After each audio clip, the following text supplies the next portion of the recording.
గురువులందరికీ ప్రణామము. ఓం శ్రీ గురుభ్యో నమః. ఓంకారం బిందు సంయుక్తం నిత్యం ధ్యాయంతి యోగినః కామదం మోక్షదం చైవ ఓంకారాయ నమో నమః. సదాశివసమారంభాం వ్యాసశంకరమధ్యమాం అస్మదాచార్యపర్యంతాం వందే గురుపరంపరాం. శంకరం శంకరాచార్యం కేశవం బాదరాయణం సూత్రభాష్యకృతౌ వందే భగవంతౌ పునః పునః. ధ్యానమూలం గురోర్మూర్తిః పూజామూలం గురోపదం మంత్రమూలం గురోర్వాక్యం మోక్షమూలం గురుకృపా. హరి ఓం. ఓం భద్రం కర్ణేభిः శృణుయామదేవాः భద్రం పశ్యేమాక్షభిర్యజత్రాः స్థిరైరంగైः స్తుష్टुवागुंस्तनूभिः व्यशेमदेवहितं यदायुः. स्वस्ति न इन्द्रो वृद्धश्रवाः स्वस्ति नः पूषा विश्ववेदाः स्वस्ति नस्तार्क्ष्यो अरिष्टनेमिः स्वस्ति नो बृहस्पतिर्दधातु. ओम शांति शांति शांति. ओम भद्रं कर्णेभिः शृणुयाम देवाः भद्रं पश्येमाक्षभिर्यजत्राः स्थिरैरङ्गैस्तुष्टुवागुंसस्तनूभिः व्यशेम देवहितं यदायुः. स्वस्ति न इन्द्रो वृद्धश्रवाः स्वस्ति नः पूषा विश्ववेदाः स्वस्ति नस्तार्क्ष्यो वरिष्ठनेमिः स्वस्ति नो बृहस्पतिर्दधातु. ओम शांति शांति शांति. समस्त जन कल्याणे निरतं करुणामयं नमामि चिन्मयं देवं सद्गुरुं ब्रह्मविद्वरं सद्गुरुं ब्रह्मविद्वरं.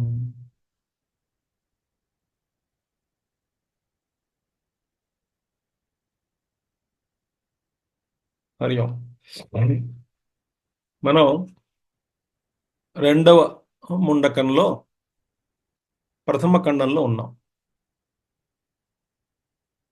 ఈ ముండకం ఇక్కడ ముఖ్యంగా ప్రస్తావించినటువంటి విషయం ఏమిటంటే సమస్తమైనటువంటి సృష్టి కూడా ఆ బ్రహ్మము నుంచే ఉద్భవించినది, ఉత్పన్నమైనది. ఈ విషయాన్నే ఇంకా ముందుకు మనం ఆ ఉపనిషత్తులో మరికొన్ని మంత్రాలు వస్తాయి. వీటినే కొంచెం ఏమేమిటి ఆ తత్వం నుంచి, ఎందుకంటే అన్నీ ఆ బ్రహ్మం నుంచే వచ్చాయి కాబట్టి ఏమేమిటి వచ్చాయి, ఏమేమి ఉద్భవించాయి, ఉత్పన్నమయ్యాయి, ఒక లిస్టు కొన్ని కొన్ని మంత్రాల ద్వారా ఇప్పుడు మనకి చెప్పడం జరుగుతున్నది. మనం చూసినటువంటి కారణ బ్రహ్మము, నిర్గుణ బ్రహ్మం. ఇక్కడ మన రెండో ముండకంలో దివ్యో హ్యమూర్త పురుష అనేటువంటిది నిర్గుణ బ్రహ్మం గురించి ప్రస్తావించడం జరిగింది. మళ్ళీ మూడో మంత్రంలో ఏతస్మాదేవ అంటే అందునుంచే, అంటే కారణ బ్రహ్మం, కారణ బ్రహ్మం నుంచే సమస్తమైనటువంటివి అన్నీ పుట్టాయని చెప్పి మనం చూసాం. ఏది? ప్రాణము, మనస్సు, సర్వేంద్రియములు, కం వాయు జ్యోతిరాప పృథివీ విశ్వస్య ధారిణి, ఈ పంచభూతములు, పంచభౌతిక సృష్టి, వాటి గురించి మనం చూసుకుంటాం. ఈ విధంగా ఈ పంచీకరణం కూడా మనం చెప్పుకున్నాం క్రితం క్లాసులో. దీనికి అది అంతవరకు మనం చదువుకున్న తర్వాత ఇప్పుడు మనం ఈ ఆఖరి ఈ మంత్రంలోనే, మూడో మంత్రంలో ఆఖరిని కొంత సంబంధ భాష్యం ఆచార్యుల వారి, సంబంధం అంటే కొంచెం వివరించి చెప్పేటువంటి ఒక విషయం ఉన్నది. ఇక్కడ మనం ఆపాం క్రిందటిసారి, అది ఇప్పుడు మనం చెప్పుకుందాం. సో మూడో మంత్రం అయిన తర్వాత, వ్యాఖ్యానం అయిన తర్వాత, మూడో మంత్రానికి అంటే రెండవ ముండకం ప్రథమ ఖండం మూడో మంత్రం ఆఖరిని ఆచార్యుల వారు కొంత భాష్యం ఉన్నది, అది మనం చదువుకుంటాం. సంక్షేపతః పరవిద్యా విషయం అక్షరం నిర్విశేషం పురుషం సత్యం దివ్యోహ్యమూర్తః ఇత్యాదిన మంత్రేణ ఉక్త్వా పునః తదేవ స విశేషం విస్తరేణ వక్తవ్యం ఇది ప్రవృతే. ఇప్పుడు సంక్షేపంగా అంటే పరవిద్యకు సంబంధించిన పరవిద్యా విషయం అంటే పరవిద్యకు విషయమైనటువంటిది ఏమిటి? పరవిద్య విషయం, what is the object of the higher learning? పరవిద్య, పరావిద్య, బ్రహ్మవస్తు.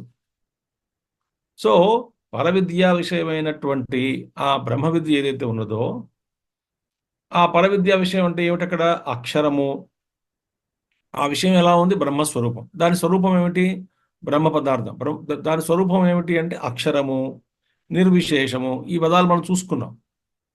పురుషం, పురుషాఖ్యం అంటే పూర్ణత్వాత్ పురుష. ఇక్కడ సత్యం, సత్యమైనటువంటి వస్తువు అంటే త్రికాల అబాధితమైనటువంటి వస్తువు. దీన్ని సూచించడం జరిగింది ఏ మంత్రంలో? రెండవ మంత్రంలో. అంటే రెండవ ముండకం ప్రథమ ఖండంలో రెండవ మంత్రంలో దివ్యోహ్యమూర్త పురుష అనేటువంటి మంత్రం ద్వారా ఇత్యాదిన మంత్రేణ ఉక్త్వా, ఇలాంటి మంత్రముల ద్వారా ఆ పరవిద్యకు విషయమైనటువంటి బ్రహ్మతత్వం గురించి ప్రస్తావించిన తర్వాత పునః తదేవ సవిశేషం విస్తరేణ వక్తవ్యం. అదే మళ్ళీ ఆ బ్రహ్మతత్వాన్నే సవిశేషంగా అంటే ఉపాధులతో కూడుకుని ఉన్నటువంటి బ్రహ్మ, వాటి గురించి కూడా ప్రస్తావించదలిచి వక్తవ్యమితి ప్రవృతే విస్తరేణ వక్తవ్యం. ఇలా దాని కూడా అంటే ఉపాధులతో కూడినటువంటి అంటే సవిశేష బ్రహ్మము, నిర్గుణ బ్రహ్మం కాదు, సగుణ బ్రహ్మము, ఆ యొక్క ఉపాధులతో కూడినటువంటి బ్రహ్మం గురించి ప్రస్తావించదలిచి ఉపనిషత్ అనేటువంటిది ఇక ముందు ఇంకా రాబోయేటువంటి అంశాన్ని తీసుకొస్తున్నది. సంక్షేప విస్తరోక్తో హి పదార్థ సుఖాదిగమ్యో భవతి. ఏ విషయమైనా సరే ఆచార్యులు ఏమంటున్నారంటే, ఎందుకంటే చూడండి, పరవిద్యా విషయం అక్షరం బ్రహ్మ సరిపోయిందా? అయిపోయింది. ఈ బ్రహ్మస్వరూపం వర్ణించిన తర్వాత ఆ బ్రహ్మం తెలుసుకోవాలి. కానీ మన అనుభవంలోకి ఏమొస్తున్నది? ఈ జగత్ అంతా కనబడుతున్నది. మరి ఇప్పుడు ఈ జగత్తు గురించి ఏమిటి అని ప్రస్తావన వస్తుంది.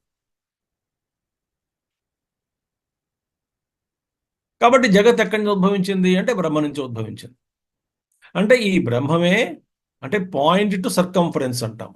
ఒక పాయింట్ నుంచి expansion towards a circle, expansion the point to the circle towards the circumference of circle. Circumference is not there actually here. ఆ ఇన్ఫినిట్ ఎక్స్పాన్షన్ ఉంటుంది అందులో. అంటే అనంతంగా వ్యాప్తి చెందినటువంటి ఆ తత్వం కేంద్రం నుంచి అలా వ్యాప్తి చెందడం అనేటువంటిది ఉపాధులతో కూడి సృష్టిలో ఇది కూడా చెప్పుకుంటూ రావాలి. అంటే ముందు సూక్ష్మంగా చెప్పి అదే విషయాన్ని మళ్ళీ విస్తరంగా చెప్పాలి అనేటువంటి ఒక పాఠ్యక్రమం అనేటువంటిది మనం నేర్చుకోవాలి. నేర్చుకునే విధానం ఇది చెప్తున్నారు. అది సుఖాధిగమ్యో భవతి. ముందు సంక్షేపంగా చెప్పి దాన్నే మళ్ళీ విస్తరించి చెప్పడం అనేటువంటిది చేస్తే సుఖంగా అర్థం అవుతుంది, తేలికగా అర్థం అవుతుంది. ఆ తత్వం ఏమిటి, చెప్పేది ఏమిటి మనకి పూర్తిగా చక్కగా క్షుణ్ణంగా ఎటువంటి ఇబ్బంది లేకుండా అర్థం అవుతుంది. ఎలాగా అంటే సూత్ర భాష్యోక్తివత్ ఇది. సూత్రము భాష్యము. మనకి సూత్రాలు ఉన్నాయి, బ్రహ్మసూత్రాలు ఉన్నాయి, యోగ సూత్రాలు ఉన్నాయి, అలాగే కర్మకాండకు సంబంధించిన సూత్రాలు ఉన్నాయి. బ్రహ్మసూత్రం సూత్రము అంటే ఏమిటి? ఇక్కడ సూత్రం అంటే ఏమిటి?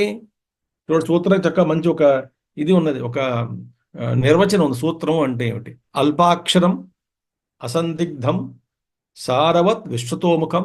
అల్పాక్షరం అసందిగ్ధం సారవత్ విశ్వతోముఖం. తర్వాత అస్థోభం అనవద్యం చ సూత్రం ఇది సూత్రవిదో విదుహు. ఇది సూత్రం అంటే ఏమిటి? సూత్రం అంటే ఏమిటి? ఆ సందర్భం వచ్చింది కాబట్టి చెప్పుకుందాం మనం. సూత్రం అంటే ఏమిటంటే మొట్టమొదటిది అల్పాక్షరం, అంటే ఎక్కువగా అక్షరాలు ఉండవు. అథాదో బ్రహ్మ జిజ్ఞాస జన్మాధ్యాయ జన్మాద్యస్య యతః జన్మాద్యస్య యతః, అంతే. అలాగే యోగ సూత్రాలు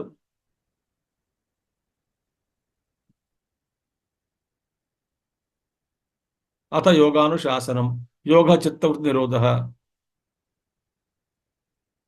చిన్న ముక్కే ఉంటుంది సూత్రం, అల్పాక్షరం, అక్షరాలు ఎక్కువ ఉండవు అందులో. రెండవది అసందిగ్ధం, అందులో నో అంబిగ్యూటీ, సందిగ్ధంగా ఉండదు. ఆ సూత్రమే కానీ సారగర్భితం, సారగర్భితం, విశ్వతోముఖం అంటే యూనివర్సల్ అప్లికేషన్. మరొకటి ఏమిటి? అస్థోభం, అంటే అసలు నిరంతరంగా సాగేటువంటిది. అస్థోభం అంటే ఆ యొక్క ఆ సూత్రాన్ని, ఈ సూత్రం దేన్నైతే ప్రతిపాదించ దానికి అస్థోభంగా ఉండాలి. అంటే చక్కగా వితౌట్ పాస్ అలా చెప్పుకుంటూ ఉండాలి. అందులో ఉన్నటువంటి సారం ఏదైతే ఉన్నదో అది అస్థోభంగా ఉండాలి. తర్వాత అనవద్యం, అంటే ఎటువంటి ఫాల్ట్ ఉండకూడదు, అందులో సూత్రం పూర్తిగా ఉండాలి, అందులో ఎటువంటి దోషాలు ఉండకూడదు. ఇలాంటి వాటితో ఉన్నటువంటి సూత్రం. అంటే ముఖ్యంగా చెప్పాలంటే సూత్రము అంటే ఏమిటి? చాలా చిన్న ముక్కే, చిన్న ముక్క, కొన్ని అక్షరాలతో కూడుకున్నటువంటిది, 2-3 పదాలతో కూడుకుని ఉన్నటువంటి సూత్రం. ఆ సూత్రాన్ని భాష్యం చెప్పడం అంటే ఎన్నో పేజీలు జరిగిపోతుంది. అలాగే సూత్ర భాష్య ఉక్తివతి ఇది అంటే ఏమిటి? సూత్రం చెప్పి భాష్యం చెప్పాలి. మన ఆచార్యుల వారి భాష్యమే సూత్రంలాగా ఉంటాయి మనకి. అంటే అర్థం ఏంటి? ఆచార్యుల వారి భాష్యాన్ని చదివిన తర్వాత ఆ భాష్యం మీద ఇంకొక భాష్యం, ఆ భాష మరో భాష్యం, ఆ భాష మరో భాష్యం, ఇలాగ ఎన్నో భాష్యాలు వచ్చాయి. వివరణ చెప్పుకుంటూ పోతుంది. కాబట్టి ఇలాగా చెప్తే ఏ విద్య అయినా తేలికగా అర్థమవుతుంది. ముందు సంక్షిప్తంగా చెప్పాలి, తర్వాత వివరంగా చెప్పాలి. మీకు ఉత్తర ఇంగ్లీష్లో మేనేజ్మెంట్లో ఒక సూత్రం ఉంది. ఎలా ఉపన్యాసం ఇవ్వాలి అంటే ఒక సూత్రం ఇదే. ఈ విషయమే ఏమిటది అంటే tell what you are going to tell, అంటే చెప్పబోయేటువంటి విషయాన్ని ముందు చెప్పాలి. దెన్ టెల్, ఆ చెప్పబోయేటువంటి విషయం ఇది సుమా అని చెప్పి ఆ విషయం గురించి వివరంగా ప్రస్తావించాలి. తర్వాత tell what you have told, ఆఖరిని మళ్ళీ చెప్పాలి. ఏం చెప్పామో మళ్ళీ కొంచెం సంక్షిప్తంగా అది సమాపనం చేసుకోవాలి. ఇది 3 సూత్రాలు. ఉపక్రమ సంహారం అని రకరకాలుగా ఉంటాయి, అవన్నీ కూడా షడ్విధ లింగ నిర్ణయాలు ఉన్నాయి. అంచేత ఏదైనా సరే ఎలా అంటే ఎందుకంటే మనం చదివినా ఇంకోటి పాఠం చెప్పినా కూడా ఏదో విషయం మీద మనం మాట్లాడాలనుకుంటే ముందు సంక్షిప్తంగా చెప్పి దాన్ని విస్తరించి మళ్ళీ కొంచెం ఆ విస్తరించిన తర్వాత మళ్ళీ సారాన్ని మళ్ళీ సంక్షిప్తంగా చెప్పి ముగించాలి. అది చెప్తారు ఇక్కడ. యోపి ఇప్పుడు చెప్పాలి. ఇప్పుడు చెప్తున్నారు ఏమిటి ఎలా వచ్చింది అందులోంచి సృష్టి అంతా, బ్రహ్మ నుంచి ఈ సృష్టి అంతా ఉద్భవించింది అంటే యహ అపి ప్రథమజాత్ ప్రాణాత్ హిరణ్య గర్భాత్. ఇప్పుడు మనం హిరణ్య గర్భం పుట్టడం అనుకున్నాం కదా, హిరణ్య గర్భం నుంచి అన్నీ వచ్చాయి. హిరణ్య గర్భుడు అంటే ఏమిటో చెప్పుకున్నాం మనం. ఈశ్వరుడు, మాయ, ఉపహిత చైతన్యం అనుకుంటాం, కొన్ని ఆచార విశిష్ట చైతన్యం, కంటే కారణ ఇంకా వేదాంతం చెప్పుకోవాలి. ఈశ్వరుడు సాక్షిగా ఉన్నటువంటి ఈశ్వరుని చూసుకుంటే ఆయన ఉపహిత చైతన్యం, మాయా ఉపహిత చైతన్యం. లేదా ఆయన సృష్టికర్తగా చూసుకున్నామంటే విశేషణాలతో కూడుకుని ఉన్నటువంటి వాడు కాబట్టి మాయా విశిష్ట చైతన్యం అవుతుంది. అని వేదాంతంలో కొంచెం కొంచెం బాగా ఇవి సూక్ష్మంగా కొన్ని భేదాలు ఉన్నాయి. ఇప్పుడు మనం ఆ విషయం మనకి అనవసరం ప్రస్తుతానికి. ఇప్పుడు ఆ ఈశ్వరుడి నుంచి ఉద్భవించింది ఏమిటి? మహత్తత్వము. ఆ మహత్తత్వంతో తాదాత్మ్యం చెందినటువంటి వాడు ఈశ్వరుడే హిరణ్య గర్భుడుగా, అంటే హిరణ్య గర్భుడు పుట్టాడని చెప్పుకున్నాం. హిరణ్య గర్భుడి నుంచి మొత్తం సంసారం అంతా పుట్టింది, అన్ని లోకాలు అక్కడి నుంచి వచ్చాయి. ఈ హిరణ్య గర్భుడి నుంచి ప్రథమజాత్, ఎందుకని ఆయన మొట్టమొదటిగా పుట్టాడు కాబట్టి ఆయన ప్రథముడు అన్నాం. ప్రథమజాత్ ప్రాణాత్, అది ప్రాణం. ప్రాణం అంటే ఆయన ఎనర్జీ, మొత్తం కూడా శక్తి, ఎనర్జీ. ప్రాణం. ఆ ప్రాణం నుంచి అన్ని వచ్చాయి. సో ప్రాణాత్ హిరణ్యగర్భాత్ జాయతే అండస్యాంత విరాట్. అందులోంచి ఆ బ్రహ్మాండంలో వర్తిస్తున్నటువంటి విరాట్ రూపుడు జన్మించాడు. అండస్యాంత అంటే బ్రహ్మాండంలో ఉన్నటువంటి వాడు. ఈ బ్రహ్మాండం హిరణ్యగర్భం నుంచి బ్రహ్మాండం పుట్టింది. శాస్త్రాలు ఏం చెప్తున్నాయి? హిరణ్యగర్భుడి నుంచిట మా స్వామి అఖండానంద వారు అంటారు, మీరు చెప్పానో లేదో ఆ విషయం మీకు చెప్పలేదు, గుర్తులేదు కానీ నాకు అఖండానంద సరస్వతి గారు చెప్తారు, ఆయన అంటారు ఉపన్యాసంలో ఎక్కడోను, हिरण्यगर्भ के रोम रोम में करोड़ों करोड़ों ब्रह्मांडे लटक रहे हैं అన్నాడు. హిరణ్యగర్భుడి దేహంలో ఒక్కొక్క రోమం నుంచి ఒక్కొక్క రోమంలో ఆ రోమానికి అతుక్కుని దాక్ష గుత్తుల్లాగా కోట్ల కోట్ల బ్రహ్మాండాలు ఉన్నాయన్నాడు ఒక్క రోమంలో. అంటే అంటే అనంతం అని అర్థం. అంతవాడు పెద్దవాడు హిరణ్యగర్భుడు. అటువంటి హిరణ్యగర్భుడు నుంచి ఈ బ్రహ్మాండం పుట్టింది. ఎన్నో ఎన్నో అనంత కూడా బ్రహ్మాండాలు పుట్టాయి. ఒక బ్రహ్మాండం మనం ప్రస్తావిద్దాం. బ్రహ్మాండం పుట్టింది. ఆ బ్రహ్మాండంలో ఉన్నటువంటి వాడు విరాట్ రూపుడు. కాబట్టి కారణ శరీరంతో తాదాత్మ్యం చెందినటువంటి వాడు, సమష్టి కారణమయ శరీరంగా ధరించినటువంటి వాడు ఈశ్వరుడు. సమష్టి సూక్ష్మ శరీరాన్ని ధరించినటువంటి వాడు హిరణ్యగర్భుడు. ఈ సమష్టి స్థూల శరీరాన్ని ధరించినటువంటి వాడు విరాట్ రూపుడు. ఈ విరాట్ కాస్మిక్ లెవెల్లో, సమష్టి లెవెల్లో, హిరణ్యగర్భుడు, ఈశ్వరుడు, ఈ మూడు ఉన్నాయి. విరాట్, హిరణ్యగర్భుడు, ఈశ్వరుడు. ఇప్పుడు దాన్నే వ్యష్టి రూపంలో తీసుకుంటే ఈ జాగ్రత్త అవస్థలో ఉన్నటువంటి వాడు విశ్వడు. ఈ సమష్టి దాంతో ప్రాణమయంతో సమష్టి సూక్ష్మ శరీరంతో తాదాత్మ్యం చెందినవాడు హిరణ్యగర్భుడైతే, వ్యష్టి సూక్ష్మ శరీరంతో తాదాత్మ్యం చెందినటువంటి వాడు ఎవరు? తైజసుడు. అంటే మనం స్వప్నంలో మన పేరు తైజసుడు అంటాం జీవుణ్ణి, కేవలం సూక్ష్మ శరీరంతో తాదాత్మ్యం చెంది ఉన్నాడు కాబట్టి. మరి సమష్టి కారణ శరీరంతో తాదాత్మ్యం చెందినటువంటి వాడు ఈశ్వరుడైతే, వ్యష్టి కారణ శరీరంతో తాదాత్మ్యం చెందినటువంటి వాడిని ఏమంటారు? ప్రాజ్ఞ అంటారు. ప్రాజ్ఞ. అందుచేత ఇవన్నీ కూడా విరాట్ రూపుడు ఉద్భవించాడు. విరాట్ అంటే సమష్టి స్థూల స్వరూపాన్ని ఆయన కలిగి, సమష్టి స్థూల స్వరూపమే ఆయనగా ఉన్నటువంటి శరీరంగా ఉన్నటువంటి వాడు విరాట్ రూపుడు. విరాపుడు సహ తత్వ అంతరితత్వేన లక్ష్యమాణ అపి ఏతస్మాదేవ పురుషాద్ జాయతే. ఇప్పుడు విరాట్ వచ్చాడు. ఎక్కడి నుంచి వచ్చాడు? హిరణ్యగర్భం నుంచి పుట్టాడు విరాట్ రూపుడు. ఆ విరాట్ రూపుడు ఎక్కడున్నాడు? బ్రహ్మాండంలో ఉన్నాడు. అంటే ఈ బ్రహ్మాండంలో ఈ సమష్టి స్థూల శరీరం ఏదైతే ఉన్నదో దాన్ని ధరించినటువంటి వాడు విరాట్ రూపుడు. దానికి విరాట్ రూపుడు యొక్క వర్ణన వస్తుంది, తర్వాత వస్తుంది మంత్రంలో. ఇప్పుడు ఈ విరాట్ ఎక్కడి నుంచి పుట్టాడు? హిరణ్యగర్భుడు. హిరణ్యగర్భుడు ఎక్కడి నుంచి వచ్చింది? ఆ పరమాత్మ నుంచి పుట్టాడు. ఆ ఈశ్వరుడు అనుకోండి. ఈశ్వరుడు అది అనుకోవడం, ఈశ్వరుడు. ఆ ఈశ్వరుడు నుంచి హిరణ్యగర్భుడు. హిరణ్యగర్భుడు అంటే హిరణ్యగర్భుడు నుంచి ఈ విరాట్ రూపుడు పుట్టారు కదా. అవును.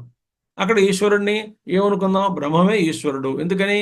బ్రహ్మ ఎప్పుడైతే మాయాతోటి ఉపహితంగా విశిష్ట చైతన్యంగా ఉంటాడో, ఇక్కడ కారణం చెప్పుకుంటున్నాం కాబట్టి ఆ ఈశ్వరుడు. ఇప్పుడు ఈశ్వరుడు అదే పురుషుడు బ్రహ్మ. ఈ బ్రహ్మ ఆ పురుషుడికి ఈ విరాట్ రూపుడికి మధ్య ఎవరున్నారు? హిరణ్యగర్భుడు ఉన్నాడు. అంటే మధ్యలో హిరణ్యగర్భుడు ఉన్నప్పటికీ ఈ విరాట్ రూపుడు హిరణ్యగర్భుడి నుంచి పుట్టాడు విరాట్ పురుషుడు అని చెప్పుకుంటున్నప్పటికీ కూడా వాస్తవానికి విరాట్ రూపుడు కూడా అక్కడి నుంచి, ఆ పురుషుడి నుంచి వచ్చినటువంటి వాడే అని చెప్తున్నారు ఇక్కడ. ఏతస్మాదేవ పురుషాత్ జాయతే. తత్వాంతరతత్వేన అంటే ఏమిటి? లక్ష్యమాణపి అంటే ఈ మధ్యలో హిరణ్యగర్భుడు ఉన్నప్పటికీ నిజానికి ఈ విరాట్ రూపుడు ఎక్కడి నుంచి పుట్టాడు అంటే ఈశ్వరుడి నుంచే పుట్టాడు. ఎందుకని అంటే హిరణ్య గర్భుడు కూడా ఈశ్వరుడే, ఆ హిరణ్య గర్భుడు ఈశ్వరుడే, అందులో వచ్చినటువంటి వాడు విరాట్ రూపుడు. కాబట్టి విరాట్ ఎక్కడి నుంచి వచ్చాడు అంటే, విరాట్ పురుషుడు ఎక్కడి నుంచి ఉద్భవించాడు అంటే ఈశ్వరుడి నుంచే ఉద్భవించాడు, అందునుంచే ఉద్భవించాడు అని చెప్పుకోవాలి. ఏతన్మయశ్చ అంటే ఎందుకని ఆ పురుషుడు యొక్క తత్వం ఏదైతే ఉన్నదో, సారం ఏదైతే ఉన్నదో ఆ సారమే, ఆ తత్వమే ఈయనలో కూడా నిండి ఉన్నది. ఎవరిలో? విరాట్ రూపుల్లో, విరాట్ పురుషుల్లో. ఏ తత్వం అయితే సర్వవ్యాప్తమైన, ఏ ఎసెన్స్ అయితే ఉన్నదో ఈశ్వరుల్లో, ఆ సారమే, ఆ తత్వమే ఈయనలో కూడా నిండి ఉన్నది. ఏతన్మయశ్చ అదే తత్వంతో నిండి ఉన్నాడు కనుక ఏతన్మయశ్చ ఇది ఏతత్ అర్థం ఆహా తం చ విశినిష్టి. ఈ విషయాన్ని ఇప్పుడు విరాట్ పురుషుడినే మనకి శృతి ఇంకా వివరంగా చెప్పబోతుంది అని అర్థం, చెప్పబోతుందని చెప్తున్నారు. కాబట్టి ఈశ్వరుడు వీనికి ఇవన్నీ ఎందుకు పనికొస్తాయి అంటే ఈ క్లారిటీ ఉండాలి. జాగ్రత్త వినండి, ఇంకో విషయం చెప్తాను మీ అందరికీ కూడా. ఉపనిషత్ జ్ఞానము, శ్రవణం, భగవద్గీత, బ్రహ్మసూత్రాలు, ఇతరత్ర ఇంకా గంభీరమైనటువంటి వేదాంత గ్రంథములు, మహాత్ములు రాసినటువంటివి, భాష్యాలు, ఉపభాష్యాలు చాలా ఉన్నాయి. మనకి సాధ్యమైనంత వరకు ముఖ్యంగా మనం నేర్చుకోవాలంటే మనకు గురువులు దొరకాలి, చెప్పేవాళ్ళు దొరకాలి. చెప్పేవాళ్ళు దొరికిన తర్వాత ఇవన్నీ కూడా క్షుణ్ణంగా, కూలంకుషంగా మనం అర్థం చేసుకోగలిగితే 2 విషయాలు జరుగుతాయి. మొదటిది, ప్రాపంచిక మోహాలకై వశం కాకుండా ఉండడానికి అవకాశాలు ఎక్కువగా ఉంటాయి. ఎందుకంటే ఎంత థియరీ విన్నా కూడా మోహంలో పడవచ్చు. కానీ ఇలాగ శ్రవణము, మననం చేయడం వల్ల ఈ ప్రాపంచిక ఈ మోహాలు ఏవైతే ఉన్నాయో వాటిలో పడకుండా ఉండడానికి అవకాశాలు ఎక్కువగా ఉంటాయి. ఎందుకని ఈ మనసు, బుద్ధి అంతా కూడా ఈ చింతనతోటే ఉంటుంది కనుక. పూర్వవాసనలు ఏవో ఉన్నాయి, కొన్ని కారణాల వల్ల అవి ఆ వాసనలు బహిర్ముఖం అయ్యాయి. అప్పుడు తాత్కాలికంగా కొన్ని విషయాలు జరిగితే జరగవచ్చు కానీ ఆ జీవుడు ఈ జ్ఞానాన్ని సంపాదించడం వల్ల ఒక విధమైనటువంటి క్లారిటీ వస్తుంది.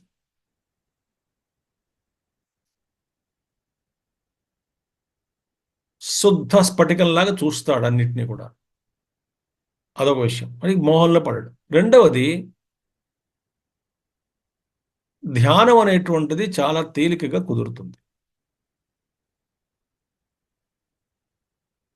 మనసు అంటే ఏమిటి తెలుసుకోవడం వల్ల, నాలో ఏం జరుగుతుందో తెలుసుకోవాలి. ముందు వాసనలు ఎలా ఉన్నాయి, అవి ఎలా బుద్ధిలో అవి బుద్ధిని ప్రచోదింపజేస్తున్నాయి, బుద్ధి ఏ విధంగా పనిచేస్తున్నది, ఆ బుద్ధి యొక్క ఇన్ఫ్లుయెన్స్ లేదా బుద్ధి యొక్క వశంలో మనసు ఏ విధంగా ప్రవర్తిస్తున్నది, అవన్నీ గమనిస్తూ ఉండడము, ఎటువంటి భయం లేకుండా, గగురుపాటు లేకుండా ఉండడానికి కావలసినటువంటి శక్తి అనేటువంటిది ఈ శాస్త్ర పఠనం ఇస్తుంది, అవగాహన ఇస్తుంది. శాస్త్ర అవగాహన, ధ్యానం కుదురుతుంది. ఈ రెండిటి వల్ల మనం ఇవన్నీ చదవాలి. లేకపోతే చాలామంది అడుగుతారు, ఇవన్నీ ఎందుకంటే స్వామీజీ మనకి ఏదో సరిపోదు కదా అంటే కాదు. ఇవన్నీ కూడా తెలుసుకుంటే clarity, tremendous clarity on the seat of meditation you will get. ఎంతో చక్కగా అసలు ఆ ధ్యానంలో కూర్చుంటే తెలుస్తుంది అసలు ఏమవుతున్నారు, నా పరిస్థితి అని తెలుస్తుంది. అందుకే మనం చెప్పుకోవాలి. ఇంకో విషయం ఉంది, ఈ సృష్టికర కార్యక్రమం ఎందుకు చెప్పబడిందా అనేటువంటిది. అదే ముందు మనం చూద్దాం, మళ్ళీ ఆలోచన వస్తుంది నాకు, అప్పుడు చెప్తాను మీకు. 4వ మంత్రం. అగ్నిర్మూర్ధా చక్షుషి చంద్రసూర్యౌ దిశశ్రోత్రే వాగ్వివృత్తాశ్చ వేదాః వాయుః ప్రాణో హృదయం విశ్వమస్య పద్భ్యాం పృథివీ హ్యేష సర్వభూతాంతరాత్మా అగ్నిర్మూర్ధా చక్షుషి చంద్రసూర్యౌ దిశశ్రోత్రే వాగ్వివృతాశ్చ వేదాః వాయుః ప్రాణో హృదయం విశ్వమస్య పద్భ్యాం పృథివీ హ్యేష సర్వభూతాంతరాత్మా. మరో విషయం మాకు గుర్తుకొచ్చింది, అది చెప్పి ముందు మనం ఈ మంత్రంలోకి వెళ్దాం, భాష్యంలోకి. కొన్ని శాస్త్రాల్లో, మన కొన్ని గ్రంథాల్లో హిరణ్య గర్భుడి నుంచి విరాట్ రూపుడు డైరెక్ట్గా రాలేదు, ఉద్భవించలేదు. ముందు వాళ్ళు ఏమంటారంటే హిరణ్య గర్భుడు బ్రహ్మాండానికి జన్మించి ఆ బ్రహ్మాండం నుంచి ఈ విరాట్ రూపుడు పుట్టాడు అని వస్తుంది కొన్ని శాస్త్రాల్లో.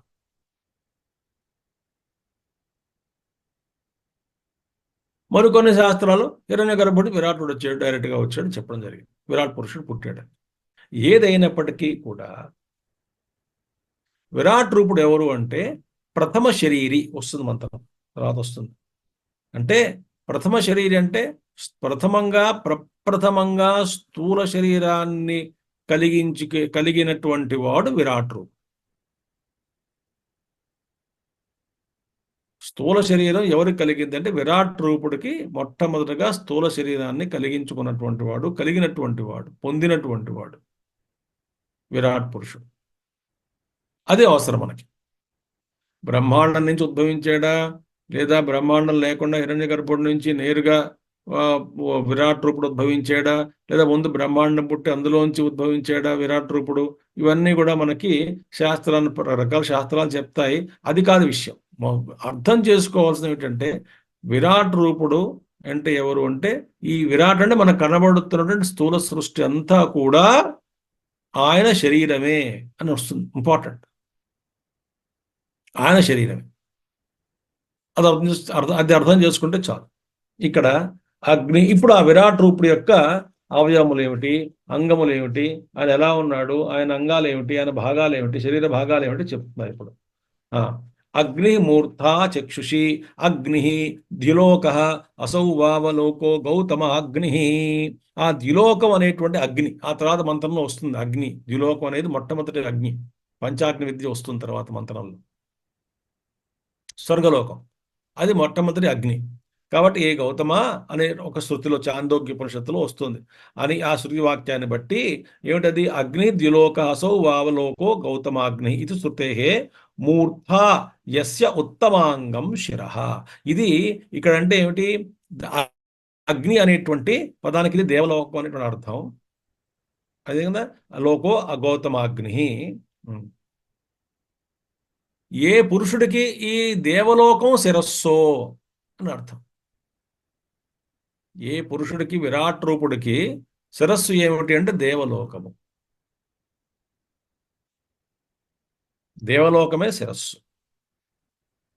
మూర్ధ యస్య ఉత్తమాంగం, శిరస్సు అంటే ఏమిటి, ఉత్తమమైనటువంటి అంగం. కాబట్టి ఉత్తమాంగం ఈ దేవలోకం ఏ పురుషుడికి శిరస్సుగా ఉన్నదో, చక్షుషి చంద్రశ్చ సూర్యశ్చ ఇది చంద్రసూర్యౌ. చక్షుషి కళ్ళు, ఏమిటి, చంద్రుడు సూర్యుడు కళ్ళు. ఎవరికి, ఈ విరాట్ పురుషుడికి. సో విరాట్ పురుషుడు యొక్క కళ్ళు ఏమిటి, సూర్యచంద్రుడు. సూర్యుడు రైట్ ఐ, దక్షిణ అక్షి, వామాక్షి ఎడం కన్ను చంద్రుడు. కాబట్టి ఈ సూర్యుడు అంటే నాలో, అది నా దక్షిణాగ్నిలో ఉన్నటువంటి పురుషుడు, దక్షిణాక్షిలో ఉన్నటువంటి పురుషుడు, ఆ సూర్యుడిలో ఉన్నటువంటి పురుషుడు ఒకటే అని ఒక ఉపాసన ఉన్నది కూడా వేదంలో.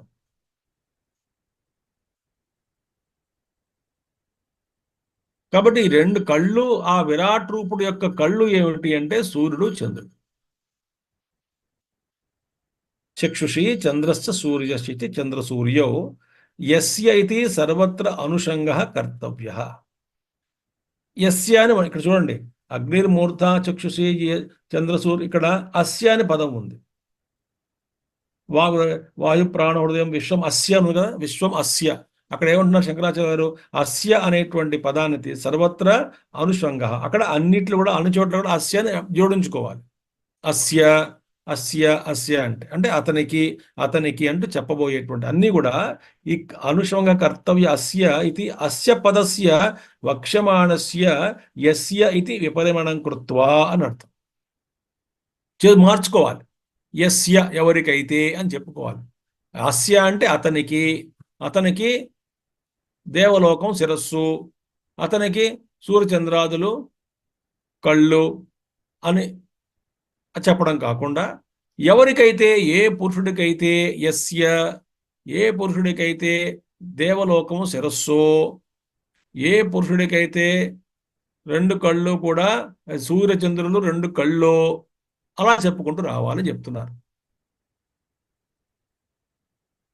అది కాబట్టి యస్య అనేటువంటిది అన్ని చోట్ల వస్తుంది. అంటే అస్య అనేటువంటిది అనుష్వంగా అంటే అన్నిట్లో జోడు. అగ్నిర్మూర్ధ యస్య అస్య చక్షుషి చంద్ర సూర్యోవస్య అది కాకుండా ఎక్కడెక్కడ అస్య పెట్టుకున్నామో అక్కడ యస్య అని మార్చుకోవాలి. ఎవరికైతే అని చెప్పుకోవాలి. యస్య ఇది విపరిణామం కృత్వా చెప్పుకోవాలని అర్థం. కృత్వా అంటే ఇలా మార్చుకుని చెప్పుకోవాలి, చదువుకోవాలి మంత్రం అంతా కూడా. అంటే ఎవరికైతే అని వస్తుంది. అలాగే ఇప్పుడు ఏమిటి చూసుకున్నాం మనం. ఎవరికైతే శిరస్సు దేవలోకము, ఎవరికైతే సూర్యచంద్రులు కళ్ళు, అలాగే దిశశ్రోత్రే యస్య, ఎవరికైతే శ్రోత్రములు అంటే దిక్కులే చెవులు, దిశశ్రోత్రే ఈ దిక్కులున్నాయి కదా, ఈ దిక్కులే చెవులు ఆయనకి. ఎవరికి? ఆ విరాట్ రూపుడికి దిక్కులే చెవులో. వాగ్ వివృతాశ్చ వేదాః, వాక్ వివృతాః ఉద్ఘాటితాః ప్రసిద్ధాః వేదాః యస్య. అంటే వేదాలే ఎవనికి వాక్కుయో, వేదములే ఆయన వాక్కులట. ఆయన మాట్లాడితే వేదమే వచ్చింది.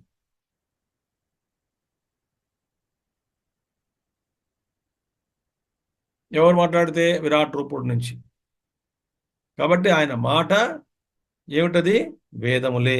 సో ఆయన వాక్కులు వేదములే. సో వేదాలే ఎవడికైతే వాక్కుగా ఉన్నాయో, వాక్ వివృతాః ఉద్ఘాటితాః ప్రసిద్ధాః అంటే ప్రసిద్ధమైనటువంటి వేదములు, ఋగ్యజు సామాథర్వణ వేదములు, అవే ఆయనకి వాక్కులు. ఎవరికైతే వేదములు వాక్కుగా ఉన్నాయో, వాయు ప్రాణో యస్య, ఈ వాయువే ప్రాణమో, ఎవరికైతే ఈ వాయువే ప్రాణమో, యస్య వాక్ వేదములు.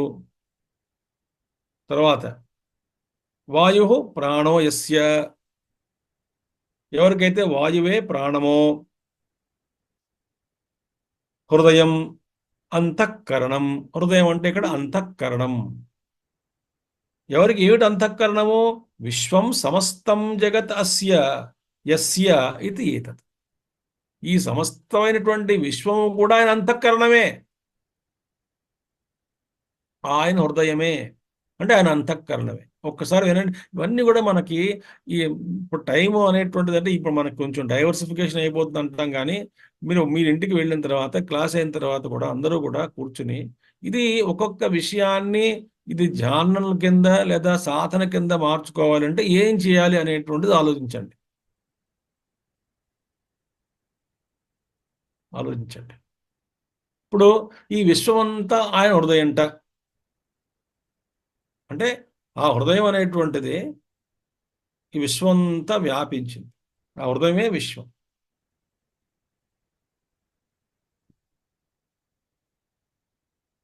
ఇప్పుడు దీని మీద ఆలోచించండి. సో హృదయం అంతఃకరణం, అంతఃకరణం అంటే హృదయం అంతఃకరణం. సమస్తం జగత్, సమస్తమైనటువంటి జగత్తు కూడా ఎవరికైతే అంతఃకరణమో, ఇప్పుడు సమస్తమైనటువంటి జగత్తు ఆయన అంతఃకరణము అన్నాం అనుకోండి, అంటే మనం ఎక్కడున్నాం? ఆయనలో ఉన్నాం.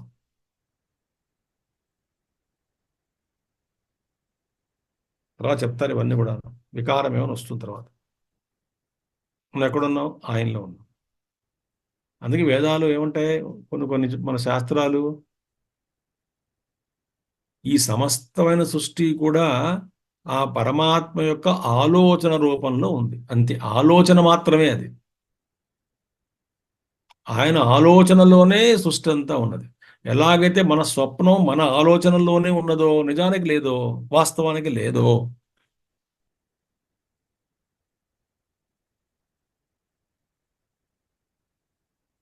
ఇదంతా స్వప్నము అంటే ఆయన హృదయంలో ఉన్నది. ఇంకా ఇప్పుడు అయితే హాహా అలాగా అండి, అయితే సృష్టి అంతా ఆయనలోనే ఉన్నదా అంటే ఆయన మనోకల్పితమా?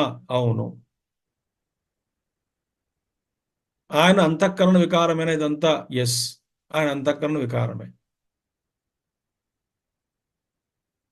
ఎందుకంటే ఆయన హృదయం అంటే అక్కడ ఉంది కాబట్టి.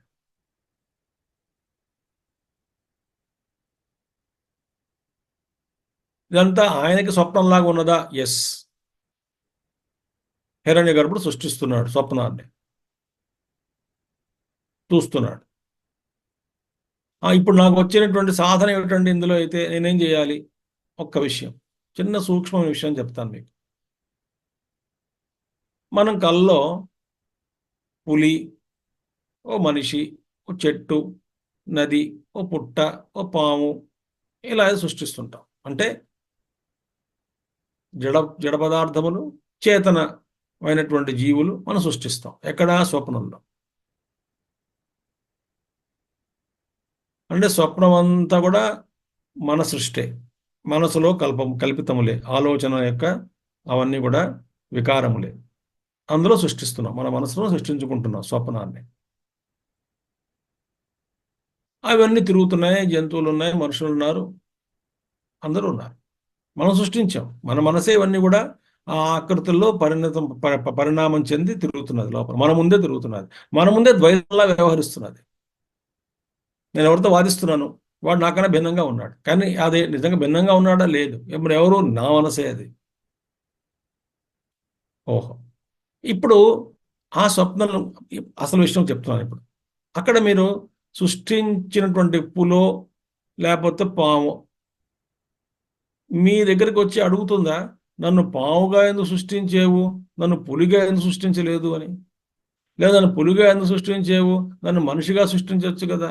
నన్ను చెట్టుగా ఎందుకు సృష్టించేవు, నదిగా సృష్టించవచ్చు కదా, పక్షిగా ఇలా ఎవరిని అడుగుతారా? అడగరు. అసలు అడగడానికి అవకాశమే లేదు. ఎందుకు? అంతా నేనే కాబట్టి. వాటికి వేరే వ్యక్తిత్వం లేదు కదా.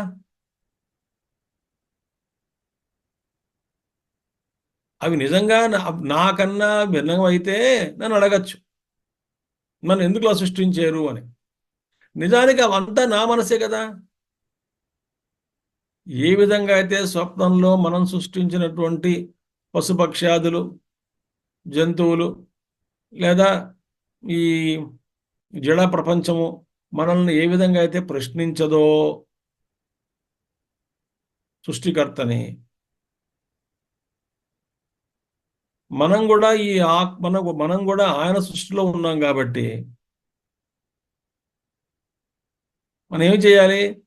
ఈ ఈ ప్రశ్న వేయడం మానేస్తే మన హృదయం కూడా ఆయన హృదయంతో ఏకత్వాన్ని పొంది ఆ అనుభవంలోకి వెళ్తాం. కాబట్టి నన్ను ఎందుకు ఇలా సృష్టించాడు, నేను ఇలా ఎందుకు ఉన్నాను, నాకెందుకు ఇలా పరిస్థితులు కల్పిస్తున్నాడు దేవుడు అనేటువంటిది ఏవో కారణం చెప్పుకోవచ్చు, వాసన అనుకోవచ్చు, కర్మ చెప్పుకోవచ్చు, అన్ని ఏదో ఉంటుంది లోపల. ఆ లోపల రిలేటివ్గా అన్ని ఉన్నాయి, కాజెస్ అన్ని కూడాను. ఇంకా లోతుగా వెళ్తే మౌనం అయిపోతాం, అసలు ఇదంతా కూడా లేదు కాబట్టి. ఇక్కడ తర్వాత చెప్తా చూడండి. సమస్తం జగత్తు అస్య యస్య ఇతి ఏతత్ సర్వం హి అంతఃకరణ వికారమేవ జగత్. అంతఃకరణ వికారమే జగత్తు. చూసారా? ఎవరి అంతఃకరణ వికారము? ఈ విరాట్ రూపుడు యొక్క అంతఃకరణ యొక్క వికారమే జగత్. మన సృష్టి మన వికారం, మన అంతఃకరణ వికారమే మన సృష్టి.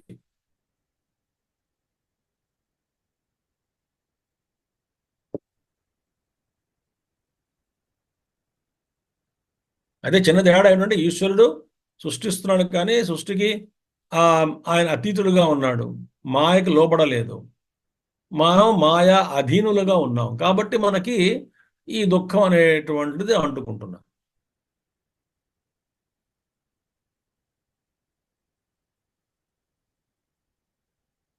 సర్వం హి అంతఃకరణ వికారమేవ జగత్ మనస్యేవ సుషుప్తే ప్రళయ దర్శనాత్. ఇది కూడా ఏమిటి, మనసులాగే సుషుప్తిలో ప్రళయ దర్శనంలో ప్రళయం ఆ, చంద్రం మనం చూస్తాం కాబట్టి ఈ సృష్టి కూడా నిజం కాదు, అది ఇలాగే అయిపోతుంది నిద్రావస్థలో. అలాగే విరాట్ రూపుడు మొత్తం సృష్టి అంతా కూడా ఆయనలో లీనం చేసుకున్నాడు అనుకోండి, నిద్ర ఆయన నిద్రావస్థ అంటే ప్రళయంలో ఏమీ ఉండదు, కనపడ. జాగృతేపి తతయేవ అగ్ని విస్ఫులింగవతు. జాగ్రత్త అవస్థలో కూడా అంటే అగ్ని నుంచి అన్ని ఉత్పత్తి ఏ విధంగా అయితే వచ్చాయో అదే విధంగా ఈ పృథివీ అనేటువంటి అన్ని కూడా పుడతాయి. యస్యచ పద్భ్యాం జాత పృథివీ.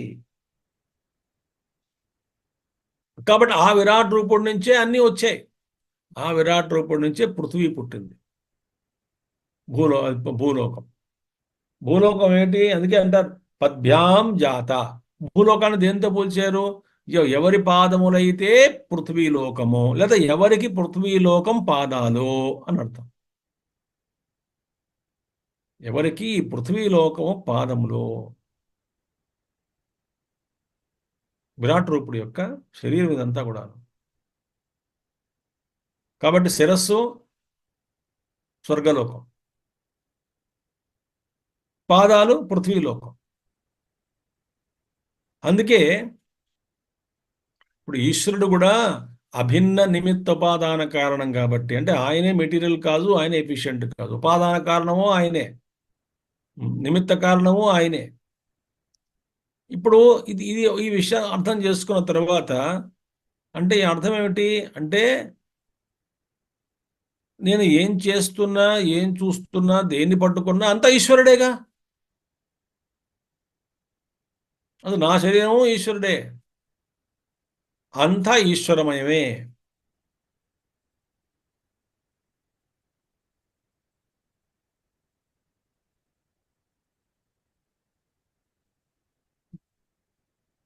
అందుచేత యస్య పద్భ్యాం జాతా పృథివీ ఏష దేవో విష్ణు అనంత. ఈయన విష్ణువు అంటే సర్వవ్యాప్తి. విష్ణు అంటే వ్యాప్నోతి, మొత్తం వ్యాపించినటువంటి వాడు. మూడు లోకాలు వ్యాపించినటువంటి వాడు విష్ణు. అనంత, అనంతుడు. అనంత పద్మనాభ, అనంత శయనుడు అంటాం కదా, అనంత శయన.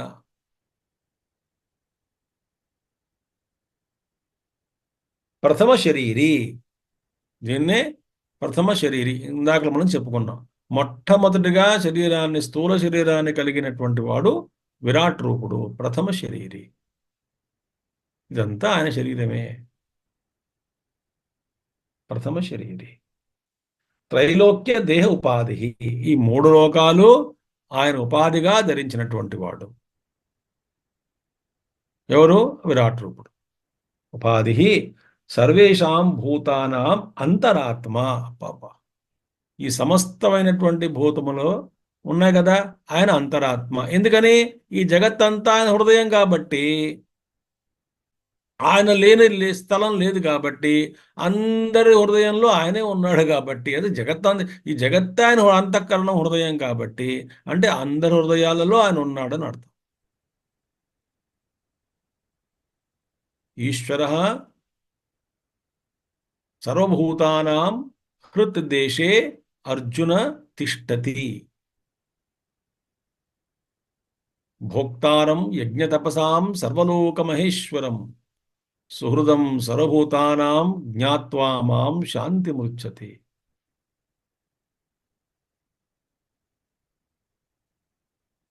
భగవద్గీత.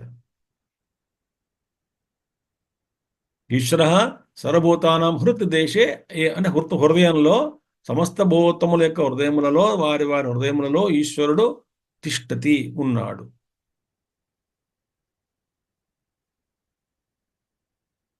భోక్తారం యజ్ఞ తపసాం, నేనే భోక్తని. యజ్ఞ తపస్సుల్లో ఉన్న భోక్తనెవరు, నేనే. మరి నేనెవరు?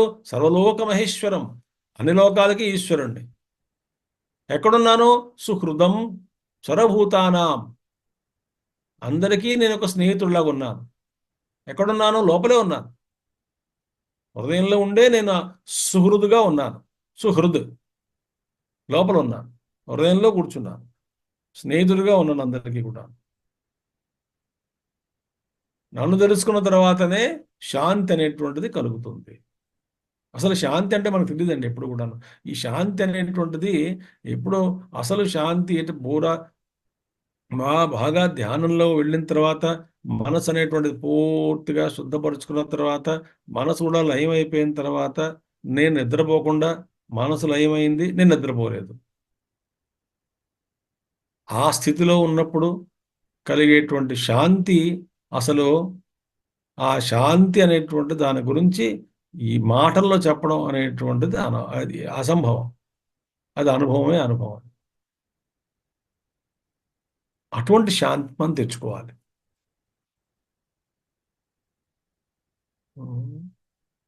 మన శాంతి ఏమిటి? అలజడికి వ్యతిరేకంగా ఉన్నటువంటి అనుభవం శాంతి అంటున్నాం.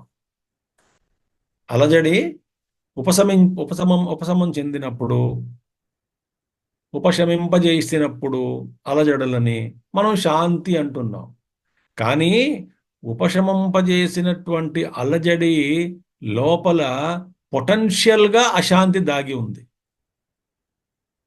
అంటే బిందువుగా లేదా బీజ రూపంలో అశాంతి దాగి ఉంది లోపల.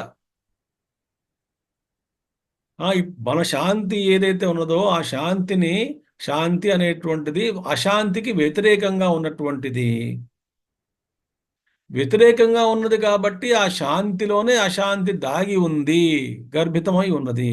ఎందుకని ఆ శాంతిని మళ్ళీ అశాంతిగా మార్చడానికి ఆ లోపల అశాంతి అలా కూర్చుని చూస్తున్నది, ఎప్పుడు అవకాశం వస్తుందా అని. కాబట్టి మన శాంతి అనేటువంటిది రిలేటివ్ శాంతి, అది not absolute peace, it's the relative peace. ఆ అబ్సల్యూట్ పీస్ ఎప్పుడు వస్తుంటే రెండింటిని ట్రాన్సెండ్ చేయాలి. అది ఈశ్వరుడు లోపల. కాబట్టి హృదయం అక్కడ ఉన్నాడు, ఈశ్వరుడు లోపల ఉన్నాడు. ఆయనే శాంతి స్వరూపం, భూతానాం అంతరాత్మ. ఆయనే మనకి అంతర్యామి కూడా అంటాం, యమనం, కంట్రోల్ ఆయన చూస్తాం. ఆయన విరాట్ రూపుడు. ఇప్పుడు ఆ పురుషుడి నుంచే, అక్షర పురుషుడి నుంచే సమస్తమైనటువంటి సృష్టి వచ్చింది. హిరణ్య గర్భుడు విరాట్. విరాట్ అంటే ఇవన్నీ కూడా అది మళ్ళీ విస్తారంగా మనకి చెప్తున్నారు. ఇవన్నీ పంచాగ్ని విద్య ఒకటి ఉన్నది, అదేమిటో చూద్దాం. సహి సర్వభూతేషు ద్రష్ట, శ్రోత, మంత, విజ్ఞాత, సర్వకారణాత్మా. ఆత్మా వా అరే ద్రష్టవ్య, శ్రోతవ్యో మంతవ్య.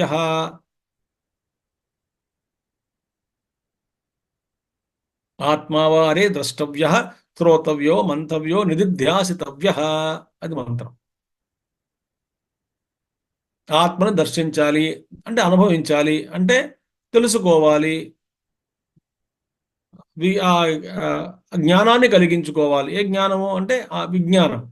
విజ్ఞాన యోగంలో విజ్ఞానం అంటే డైరెక్ట్ ఎక్స్పీరియన్స్, అపరోక్షానుభూతిని కలిగించుకోవాలి. అది మా లక్ష్యం. ఎలాగా? శ్రోతవ్యో మంతవ్యో నిధిధ్యాసితవ్య. శ్రవణము, మననం, నిధిధ్య. ఇది వేదాంతంలో ప్రక్రియ మనకి ఇచ్చినటువంటి ఇదే. శ్రవణము, మననము, నిధిధ్యాసనం. ఈ మూడే మెట్లు. ఇక్కడ సహి సరభూతేషు ద్రష్ట. అందరిలో ద్రష్ట ఎవరు? ఆయనే. శ్రోత ఎవరు? వినేటువంటి వాడు ఎవరు? ఆయనే. కాబట్టి కేనో ఉపనిషత్తులో వస్తుంది కదా, కేనేషితం ప్రేషితం పద్ధతి మనహ అని వస్తుంది, ప్రయత్ మనహ అని వస్తుంది. అంటే అందుకని ఆయన ఏమన్నారు? ఆ ఉపనిషత్తు ఏముంటుంది? ఆ mind of the mind, I of the I, year of the year. అంటే మన మనసుకి అది మనసు, మన కంటికి అది కన్ను. అంటే ఆ కన్ను లేకపోతే ఈ కన్ను పనిచేయదు, ఆ మనసు లేకపోతే ఈ మనసు పనిచేయదు, ఆ చెవి లేకపోతే ఈ చెవి పనిచేయలేదు. శ్రోత్రస్య శ్రోత్రం, మనసో మనో యద్, వాచో హవాచం, సౌ ప్రాణస్య ప్రాణ, చక్షుషశ్చక్షు అని వస్తుంది మంత్రం. ప్రేత్యస్మాన్ లోకాదమృతా భవంతి.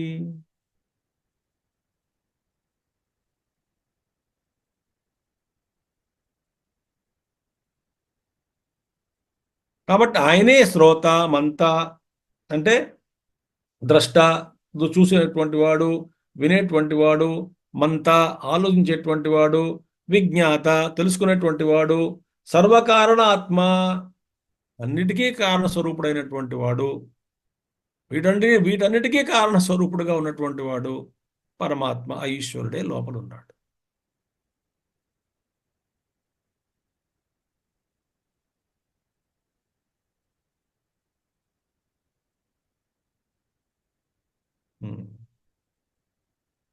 పంచాగ్నిద్వారేణ చ యోహో సంసరంతి ప్రజాః తాపి తస్మాదేవ పురుషాత్ ప్రజాయంత ఇది ఉచ్యతే. అంతేకాక ఈ పంచాగ్నుల ద్వారా అంటే 5 అగ్నులు, అవి ఏంటో ఇప్పుడు అదే వస్తుంది మంత్రం చెప్పుకున్న తర్వాత, వచ్చే మంత్రంలో అదే వస్తుంది విస్తారంగా. పంచాగ్ని ద్వారా, పంచాగ్ని ద్వారేణ చ యాహ సంసరంతి, సంసారంలో పడేటువంటి వాళ్ళు సమస్తమైన జీవులు ఎవరైతే ఉన్నారో ప్రజాహ సంసరంతి, పంచాగ్ని ద్వారేణ అంటే ఏమిటంటే శరీరం విడిచిన తర్వాత మళ్ళీ శరీరం ధరించడం వరకు ఈ కార్యక్రమం ఏదైతే ఉందో ఆ ప్రాసెసింగ్ సెంటర్స్ అంటారు ఒక ఆయన మహాత్ముడు. అంటే ఇప్పుడు కొన్ని 5 స్టెప్స్లో 5 అడుగులు వేసి 5 ప్రక్రియల ద్వారా 5 ప్రాసెస్లు కంప్లీట్ చేసుకుని మళ్ళీ మనం శరీరంలోకి పడతామో మొత్తానికి ఏదో ఒకటి మళ్ళీ పడతాం భూమి మీద. అంటే శరీరం వదిలిన తర్వాత మళ్ళీ వచ్చే శరీరం. ఈ లోపల జరిగే తతంగం ఉంది కదా, ఈ కార్యక్రమంలో అడుగులు, స్టెప్స్, మాధ్యమము,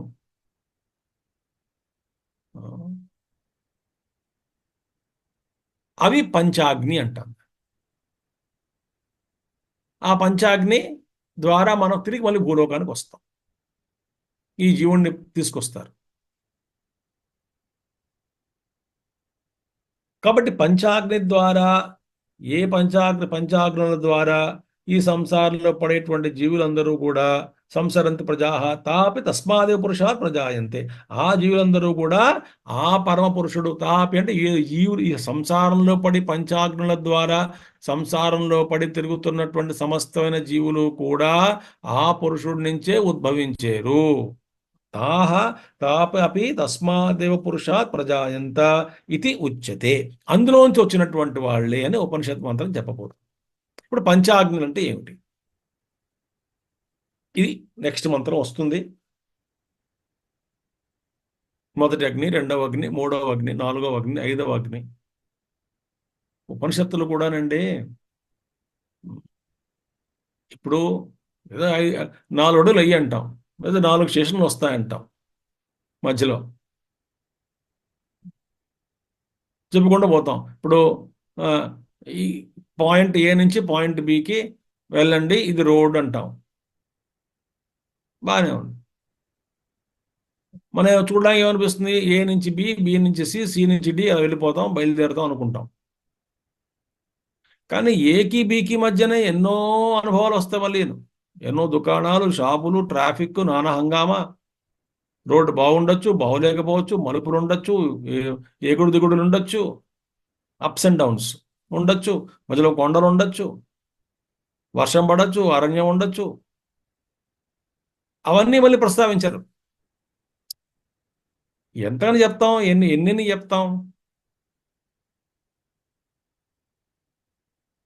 అలాగే పాయింట్ బి నుంచి సి, ఇలాగ ఈ తతంగం అంతా నడుస్తుంది లోపల. 5 అడుగులు చెప్తారు, 5 స్టెప్స్లు చెప్పేస్తారు.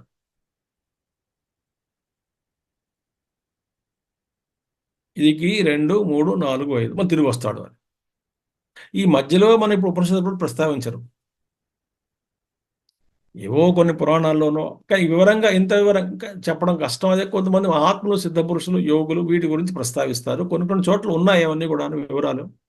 కానీ అవన్నీ కూడా మనం సంకలనం చేసుకుని ఒక ఒక బొమ్మను తయారు చేసుకోవాలి, ఒక పెయింటింగ్ తయారు చేసుకోవాలి.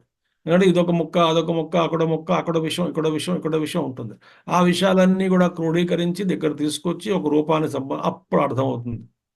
అలా చేసిన వాళ్ళు ఎవరైనా ఉండి మనకు చెప్పగలిగితే అప్పుడు క్షుణ్ణంగా అర్థమవుతుంది. కానీ మనకు మనంగా అదే కదా ఇప్పుడు ఉపనిషత్తులో చదువుతాము. బ్రహ్మసూత్రాలు చదవడానికి అందరూ అర్హులు కాదు. ఎందుకని? ఉపనిషత్తులు చదివిన తర్వాత బ్రహ్మసూత్రాలు చదవాలి. చదివిన తర్వాత బ్రహ్మసూత్రాలు చదవాలి అంటే కూడా హ్మ్, ఈ ఉపనిషత్తు ఇలా చెప్పబడింది, దీనికి సంబంధించిన విషయం ఈ ఉపనిషత్తులు ఇక్కడ ఉంది, దీనికి సంబంధించిన విషయం ఆ ఉపనిషత్తులో అలా ఉన్నది, దీనికి జవాబు ఇక్కడ చెప్పడం ఈ ఉపనిషత్తు చెప్పబడింది అనేటువంటి లింకులు ఉంటాయి కదా, జిగ్జా పజల్ లాగా. ఇవన్నీ కూడా క్రోడీకరించి తీసుకొచ్చి ఒక దగ్గర తీసుకొచ్చి చదువుకోవడం అనేటువంటిది చాలా అవసరం. ఆ విధంగా చేసినటువంటిదే బ్రహ్మసూత్ర భాష్యం ఆచార్యుల వారి. మనకు అర్థమే కాదు. ఈ ఉపనిషత్తు చదువుతాం, ఈ ఉపనిషత్తులో చెప్పిన భాగం ఇప్పుడు పంచాగ్ని విద్య ఉన్నది, 3 ఉపనిషత్తులో వస్తుంది, 3 బ్రహ్మసూత్రాల్లో వస్తుంది, చాందోగ్యంలో వస్తుంది, ఈ బృహదారణ్యకంలో కూడా వస్తుంది. కానీ నేను చదివాను, చాందోగ్యం చదువుకున్నాను, బృహదారణ్యకం చదువుకున్నాను, బ్రహ్మసూత్రాలు చదువుకున్నానండి. కానీ పంచాగ్ని విద్య అనేటప్పటికీ నాకు గుర్తు రావాలి కదా, ఈ విషయంలో ఇక్కడ ఉంది, ఇక్కడ ఉంది, ఇక్కడ ఉంది, ఈ విషయం ఈ ఉపనిషత్తు ఈ ప్రస్తావించారు. పంచాగ్ని విద్య గురించి ఈ ఉపనిషత్తులో ఈ విషయాన్ని మాత్రమే ప్రస్తావించారు. దీన్ని కలుపుకుని మొత్తం చూసుకొని ఒక పిక్చర్ తయారు చేసుకోవాలి. ఇది కూడా ఏమిటి, మన బుద్ధికి ఎంతైతే అందుతుందో అంతే మనకి ఇవ్వడం జరిగింది. కానీ మనకి బుద్ధికి అందనటువంటి విషయాలు కూడా అన్నీ ఉన్నాయి. వాటిని చెప్పడం కష్టం కదా, మన బుద్ధికి అందదు కాబట్టి చెప్పడం కష్టం. కాబట్టి అనుభవమే ముఖ్యం. కింద చూస్తాం, కొండ మీద వెళ్తే ఎంత బాగుంటుందా, ఊహించుకుంటాం కొండ మీద ఉంటే ఎలా ఉంటుందా అని. ఆ ఊహించుకోవడం వేరు, కొండకి నిలబడితే అక్కడి నుంచి చూడడం వేరు. ఈ పంచాగ్ని విద్యలు ఇలా ఒకసారా మనం ఎన్నో కోట్ల సార్లు ఈ పంచాగ్నుల ద్వారా పుట్టాం, మళ్ళీ శరీరం ధరించాం, మళ్ళీ పోతాం, మళ్ళీ వస్తాం. ఇదే పని ఎప్పటి వరకు? మన స్వరూపాన్ని మనం తెలుసుకున్నంత వరకు కూడా ఈ సంసారం తప్పదు. నేను చెప్తాను ఈ సృష్టి క్రమం అంతా కూడా చెప్తా అని చెప్పాను కదా. ఒక విషయం చెప్తాను, ఎందుకు ప్రస్తావించడం జరిగింది ఉపనిషత్తుల్లో కానీ పురాణాల్లో కానీ. మనకు సృష్టి ఇంకొకటి ఏమిటి, ఒక ప్రాంతంలో, ఒక ప్రదేశంలో లేదా ఒక గ్రంథంలో చెప్పినటువంటి సృష్టి క్రమము మరో గ్రంథం చదువుకుంటే అది వేరుగా ఉంటుంది. చాందోగ్యంలో పంచమహాభూతాలు లేనే లేవు, 3 మహాభూతాలే ఉన్నాయి. మూడే చెప్పారు. పృథివీ, తర్వాత జలము, అగ్ని చెప్పేశారు. అందులో ఆకాశము, వాయువు గురించి ప్రస్తావనే లేదు.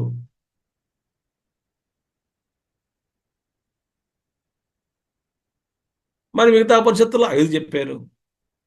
మరి పంచమహాభూతాలు లేనే లేవు అక్కడ.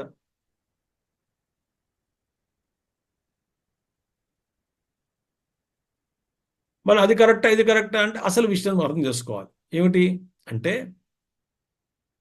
సృష్టి గురించి చెప్పడం జరిగింది అంటే ఒకటే విషయం మనం తెలుసుకోవాలి. మొదటిది ఏంటంటే, ఈ కనబడుతున్నటువంటి సృష్టి కూడా బ్రహ్మ నుంచే వచ్చింది అని అర్థం చేసుకోవడానికి. ఎందుకనే కారణము కార్యం కారణం కన్నా భిన్నం కాదు కాబట్టి, ఈ కారణమే కార్యంగా మనకి ప్రస్ఫుటం అవుతున్నది కాబట్టి, అనుభవంలోకి వస్తున్నది కాబట్టి ఇదంతా బ్రహ్మమయమే. ఒకటి, కారణమే నిజము, కార్యం అనేటువంటిది మారుతూ ఉన్నటువంటిది మిథ్య కాబట్టి ఈ మారుతూ ఉంటుంది కాబట్టి ఇది మిథ్య అని చెప్పుకోవాలి. అంటే ఈ సృష్టి గోచరింపబడుతున్నది. గోచరిస్తున్నది అంటే అర్థం ఏమిటి? కనబడుతున్నది అంటే అర్థం ఏమిటి? కనబడుతున్నది అంటే నిజం కాదని అర్థం. అలా కనబడుతున్నది ఏమిటి? ఎలా కనబడుతున్నది? బ్రహ్మమే జగత్తులా కనబడుతున్నది. ఎవరికి? అజ్ఞానికి. జ్ఞానికో ఈ జగత్తంతా బ్రహ్మగానే చూస్తాడు. ఈ సృష్టి ఎందుకు చెప్పడం జరిగింది అంటే, నాయన సృష్టి కూడా ఆయన కన్నా భిన్నం కాదు. మొదటిది, అలా భిన్నంగా చూస్తే ఏమిటి వస్తుంది అండి అంటే, కొన్ని మతాలు ఉన్నాయి, కొన్ని మన భూమి మీదనే కొన్ని రిలీజియన్స్ వాళ్ళు ఏమంటారంటే, ఈ దేవుడు వేరు, దేవుడు సృష్టించిన లోకాలు వేరు, లోకం వేరు. అంటే they separate creation from the creator. చాలా ఇంపార్టెంట్ పాయింట్. ఎప్పుడైతే సృష్టికర్త నుంచి సృష్టిని వేరు చేస్తడం జరిగిందో ఆ వచ్చేటువంటి జ్ఞానాగందరగోళమైన ఇబ్బందులు వస్తాయి.